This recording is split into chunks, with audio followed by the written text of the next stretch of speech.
Hello everyone! Welcome back to my channel. It's me, Joy Hingpit, na magluluto na naman tayo sa ating kusina na napakasimpleng recipe lang to guys, no? So maglagay lang tayo ng konting oil at ilagay natin yung ating karne.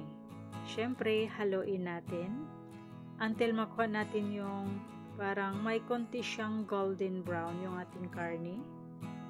Nakatulad nito guys, oh. Yun, okay na to. May konting golden brown na siya.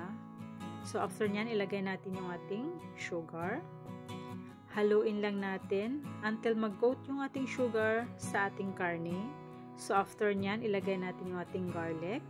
So, napakasimple lang po to at konti lang po ang ingredients nito guys. Pero napakasarap. So, ngayon, ilagay natin yung ating soy sauce at yung ating tubig.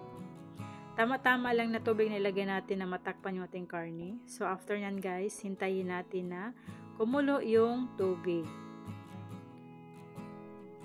Pag kumulo na po yung ating tubig guys, takpan natin at simmer natin ng 45 minutes until lumambot yung ating karne. At ngayon guys, after 40 to 45 minutes, malambot na po yung ating karne.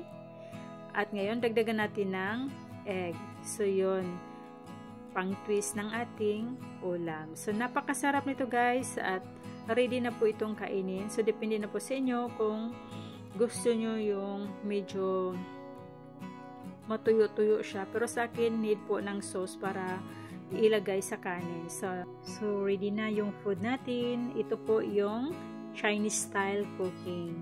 Napakasarap nito guys. Thank you for watching.